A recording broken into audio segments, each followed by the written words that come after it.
Hello and welcome back. I'm Nick Boddington and Matt is with me again. Hi Matt, how are we today? I'm very well, thank you, Nick. How are you? I'm very well, very well. Episode 28. It is episode 28. And now we're going to look at Facebook ad basics. Welcome to our mini series where we are going to host 5 shorter episodes where we're going to discuss the fundamental basics of running Facebook ads, broken down into nice, easy mini episodes.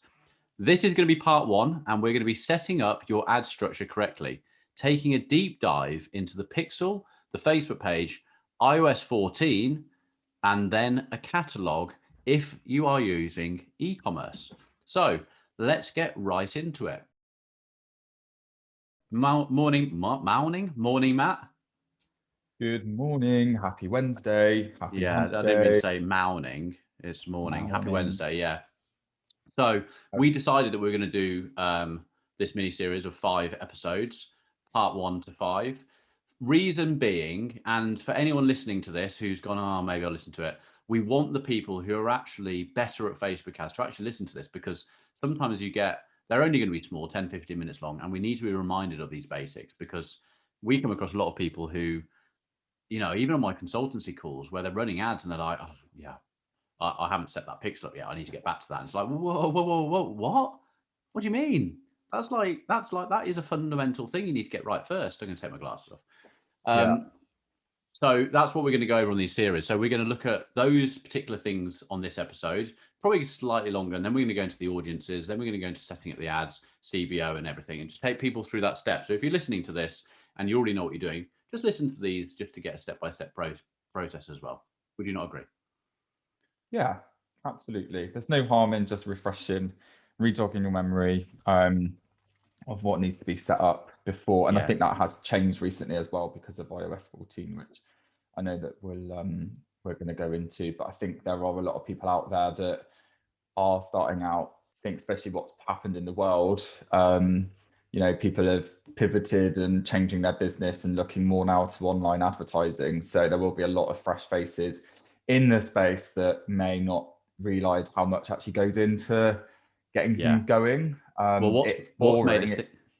Go on, sorry, I'm interrupting. I was going to say it's quite boring and techy in terms of what needs to be set up, but it's not difficult and it is very, very, very important. So, well, we did a question and answer thing, didn't we, on Tuesday? Yesterday. Yeah, only yesterday. Marketing. Yeah, I know. That was yesterday. My! I know. Right. I thought that, I know that lockdown is still a little bit of a thing, but I thought that now there is more normality, days would make more sense, but they're just not.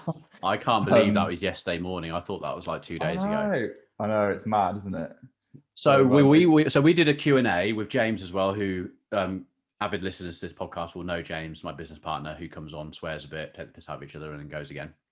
But does bring a lot of value to it. So apologies, James, because he does listen to these. We went on a Q&A thing on a marketing showcase show, which is a marketing show, which is obviously still online. And rather than doing a presentation, I used to be on those shows doing presentations, but now we thought we'd do a Q&A. And the host of the actual event couldn't believe the amount of questions that were firing through. And it was just like, wow. So we've actually said, next time when the show start again, we need to do an hour stage question and answer thing. But what we're getting to, why we're doing this mini series, is because 48% of the people who were on that, and there was quite a few people on it, said they were having trouble running Facebook ads. So we're going into the majority here. Let's help you out. So shall we kick into this? Let's get let's get it going. Facebook ad basics. Facebook page. I mean, this is really, really basic, and I hope that, but basically you have to have a personal Facebook page to even start this off, because we even get clients who are like entrepreneurs or whatever going, oh, I'm not even on Facebook. No, you need to be. Oh, I don't want to set up a Facebook. Okay, you can't advertise on Facebook unless you set up a page. And then they go and set up a little fake one with a fake name. And then Facebook goes, you're not real. And then they've caused themselves another 2 weeks of hardship trying to prove to Facebook and change all the details. Set a Facebook page up, put the profile pic in it, go through the simple procedure of setting up. From there, go to your settings in the top right-hand corner and add a page, a business page. This is where you're going to create your business page. You never have to post on Facebook. You never have to go into your personal page ever again. You just need it to have the business page associated to it. That's right. We don't have to do anything else to that. We just set the business page up, don't we? And then we start putting the credentials of the business page in it. Put your logo in it, put it nice. Now, going back to say, like, have it, like, get a cover photo up there, you know, have it populated. But yeah, this isn't us saying to you that you need to then start having like an organic social media plan for ads. No. It's just what you need, like almost like tech wise, for an ad to actually go out into the because there are so many people in. So the thing with Facebook advertising is that people want to do it, but they don't want to do the other organic-y stuff. And that's the beauty of Facebook advertising, is you are doing creative and copy, and obviously we go into all the things to get it right, because it's not quite as simple as just doing it and getting it right. But they just want to give it some ad spend and create new customers and orders of it. I get it. But at the same time, you've got to just put a little bit of effort into making your business page and your Instagram page look like you're actually worthy of someone doing business with you, because there is going to be someone who's going to go to your Facebook page just to check things out before they pass money with you. So we always say to our clients, we do get a lot, don't we, who are like, oh, you see their face dropping in the meeting, they're like, oh God, how many posts do I need to do? And we're like, well, okay, well, pay us a little bit more and we'll do that for you. But what would you say, Matt? You need to, how many posts would you need to say? Well, Facebook is a bit easier. Instagram, you need to really create a bit of a wall, don't you, first? So what's that, maybe 30 pics? I just think that it's not about how much you do, just be consistent with it. So what can you manage? If it is literally like one post a week, then post once a week. I mean, in terms of like actually getting the algorithm to kick in and actually do anything with your content, you are looking at daily, really. But if you're not really looking at the organic side to be a kind of, what's the word? Like a big part of your marketing strategy, then just having a presence by posting either like a couple of times a week, 3 times a week, just so that if you are then running ads, and like you said, Nick, somebody clicks and goes onto that profile, at least there's something, something there. And, you know, and I think that depending on what the niche is, you know, that will go a long way. Like if I'm like weighing up whether or not I want to go and get a treatment done at a clinic, and I land on a page and there's lots of, you know, testimonials, and I can see like what the clinic looks like and all of that kind of stuff, then probably sway more towards that one to a completely blank profile. Yeah, exactly. Especially with something like that. So the next thing is, so once I've got that set up, then it gets a little bit complicated now in a way where we've got to set up a business manager and pull these things into one place. Have you got an easy explanation of how to do that, opposed to my explanation, which is just basically Google Business Manager and sign up?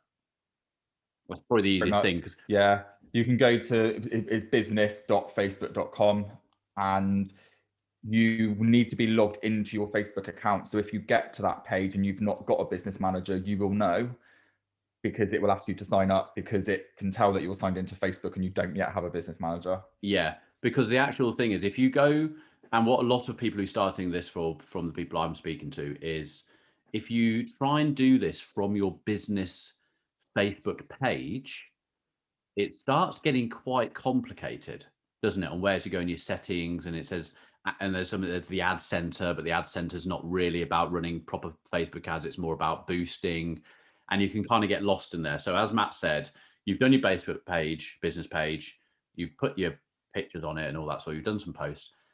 In a way, close Facebook now, and now go on to Google and Google Facebook Business Manager. It'll open up, create it if you need to, unless it defaults to already having created, and it will open your Facebook Business Manager suite. Now, this is where we need to bring in the things. So what we need to do now is you'll be assigned as a role automatically. So Nick Boddington is now a role of business manager, but you need to bring your Facebook page into this now. So on the left-hand side, you'll see pages, and in there it'll be add. And when you press add, it will say, give you 3 options, and you want to go for the one that says add Facebook page that already exists, and start typing in Let's Run Social, if that's your business page, and it will find Let's Run Social. Click on it, ad and it's pulled your Facebook page in. Because essentially, the reason that's important is because Facebook ads are running from your Facebook page. That's your Facebook page is what's running the ads in the background. So that's how a consumer sees it. So you need to do that. And then the next thing is the pixel, which, Matt, do you want to go on to the most, like, how important this pixel is? That people just don't, they think it gets complicated then, but it's really not complicated. No, it's just a really small piece of code that Facebook gives you in your events manager. And if you're working with a web developer, there's even a button that you click and you put in your web developer's email address and they get emailed the instructions of how to install it. Likeliness is that any web developer that you're working with already know what to do, but essentially it's just a piece of code that goes into the header section of your website. So there's a base pixel code that we apply to the whole website, and essentially it just starts to record traffic and activity that when people are landing onto that website. So the base code will trigger the pixel event page view, and it just allows us to start to see what is happening on your website, and allows us, once we launch an ad, to see what results that we get from the ads that we run. So there's the base pixel code. So that's the first thing to do. But then you need to look at your event. And there's lots of different ways that you can set up your event. I think do you want to just pick up like ecom and Shopify and how the events work? Quickly, yeah, shall I just quick? So Matt just obviously said a piece of code, which is header code. If you're using Shopify for e-commerce or using Wix for WeCommerce or normal, and correct me if I'm wrong, is WordPress just the 12 digits or do they want the code? You're better with WordPress. Do they want the code or the 12 digits? There's a plugin called Pixel on my site, and that just takes the ID. Okay, so once you've set up your pixel, you will actually just get a 12-digit number underneath your name. So you've called your pixel Let's Run Socials pixel, and underneath it will be 12-digit code. When you hover over that in Business Manager, it will say copy, and you click it. So you don't have to memorize a number. You click it, and in preferences in Wix and plugin on WordPress and in Shopify, all you need to do, they've made it so simple, is copy and paste that code, that 12-digit numbers, into the area that it says Facebook pixel. Couldn't be any more self-explanatory, and press save. Shopify and Wix will then do the rest of the work for you. If you're on an e-commerce site, it basically means those events. What we mean by events is a trigger that happens on your website. So when someone comes now onto your website, because you've got pixel on it, when they hit a landing page or anyone on your site, it will be classed as an event of a page view. If they then look at a product singly and they add that product to a cart, it will then trigger an event, which is called add to cart, initiate checkout event, and purchase event.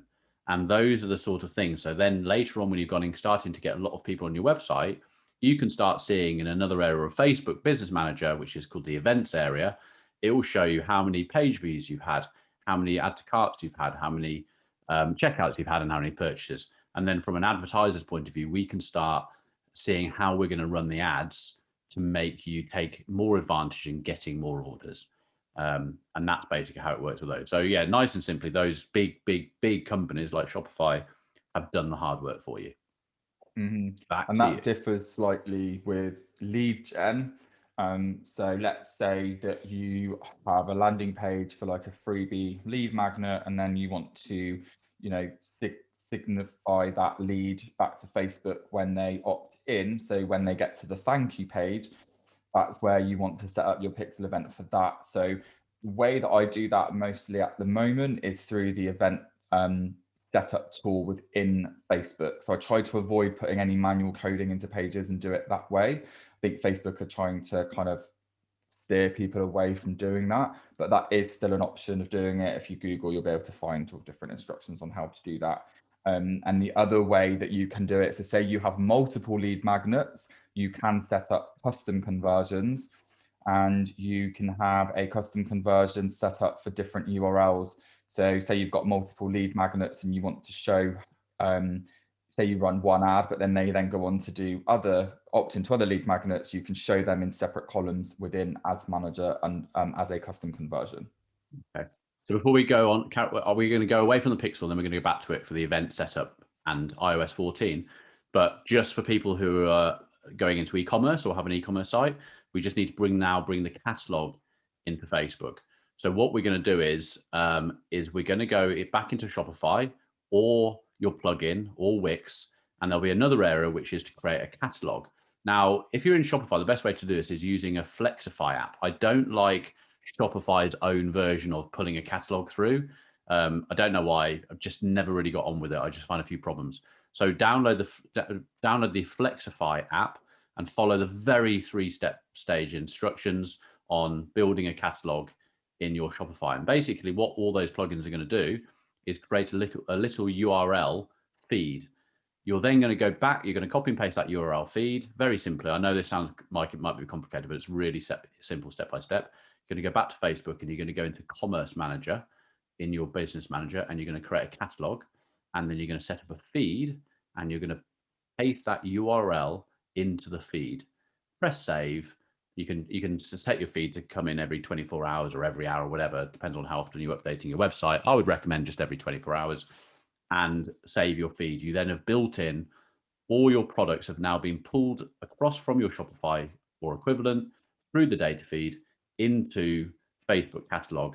And now you have a catalog ready to advertise your products through your Facebook advertising or in a Facebook shop. Again, we won't go into the shops now, but very simply, Facebook will try and get you to set up an Instagram and Facebook shop. And if you've got a catalog, just follow the simple instructions in Facebook and it will allow you to set up a shop.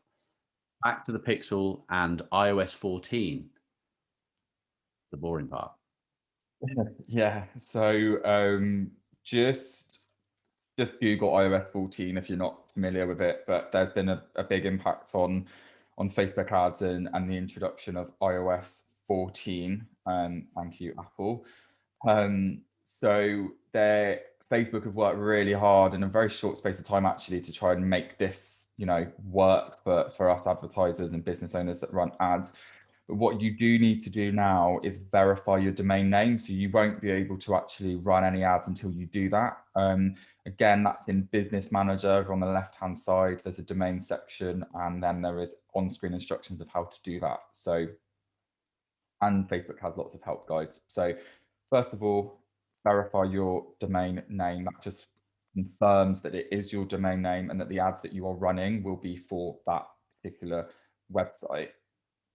And this all kind of ties in with the pixel conversation that we've just had, because then what you need to do is go into your events manager and prioritize your pixels from high priority to low priority. So if you're an e-com website and the thing that you want people to do the most is to purchase, then that will be your highest priority pixel event. And then you can set up to 8 of these per domain name. So then the next one might be initiate checkout and then add to cart and so on. As a lead gen business, there's lots of different events you can use for lead gen, but if we just, for the benefit of keeping it simple, you're using the lead event, then you'd want that to be your highest priority. And why this is really important is because if somebody does opt out of receiving ads, which is what iOS 14 is basically doing on apps. So you'll open an app and it might say, do you want to basically get targeted with ads? If people say no, I do not want to be served ads. What we can still do though is have up to 1 pixel event track, and that 1 pixel event is the one that's set as the highest priority. So that's why that's really, really important. Yeah. So highest priority pixel event, and then that will be the event that you are using in your ads to optimize for, and you can't select an event in your ad to optimize for unless you've set it within your 8 events in Events Manager. Okay, perfect. I think that rounds off the boring setup part, doesn't it? Yeah. So just to summarize. Yeah. Oh, go on. I was just going to say, we can't in a podcast get across the step-by-step instructions of all of these things, but it's just to highlight these are the things that you need to think about. And a simple Google or YouTube search will help you with an absolute step-by-step of getting all of these things sorted. Yeah, fine. Okay. So that role, summarizing, Facebook, you need a Facebook personal page, which links to your Facebook business page. From a Facebook business page, you are going to then set up Business Manager. This is your business suite, essentially, where it's going to host and pull in your catalog. It's going to pull in your Facebook page. It's going to automatically create, well, actually, no, we need to create the Ads Manager, which is in there. So it doesn't automatically create. So you will see on the left-hand side, Ads Manager. This is where you're going to build your ads. And very simply, you click on that and it will say, do you already have an ads manager? No, I don't. And you click add, and that's just renaming it. You're going to call it the Let's Run Social Ads Manager. You're going to choose your currency, which for the UK, it's GBP. But this bit, well, those two things, if you don't set up your currency as British pound or whatever country you're advertising from, you can't go back and change it. So you will always be running ads in dollars. And we've known plenty of occasions where we've gone in and the ad manager is running in dollars. And it's a bit annoying, especially when you're an agency having to do it. So make sure it's running in pounds, and also check your time zone. You need to be on the London Greenwich time zone, not on the default one. And most of the time with Facebook being American, everything's set in dollars and American time zone. So just make sure that you change those. And then you've set up Ads Manager. And I think even once you press add, it opens up Ads Manager and you're greeted with the area to run ads. So that is basically what you need to do. But the really important part is Pixel. And if you are thinking of running ads, but you're thinking, oh, I'm not too sure, you've got the website going. Let's say you're a business that's already running, you're a shop, and you've had an online shop and you're getting orders from your online shop, but you haven't done any Facebook advertising yet. Please, please, please, before you do anything else, right now, while it's fresh in your head, and you're listening to this in your car, go into your office and set up your Pixel. Because even if you're not planning on running an ad for a month or 2 months or even a couple of weeks, the Pixel will start getting data from the activity you've already got going, which means that if you're already getting add to carts and you're already getting purchases through your website, we'll show you some little hacks during this mini series where you can start winning business from the off. Like literally, you can literally get Facebook to start getting your orders straight away. So that's really, really important. Go and get your Pixel on as soon as possible. I think we're done. I think we kept to our time, and we're going to go to part 2 now, where we're going to discuss getting the ads going, and we're going to look at audiences and studying how you're going to choose your Joe Blog, so to speak, because you think that Joe Blog is going to be one ordering your products. Okay, we'll see you on part 2. Cheers, guys.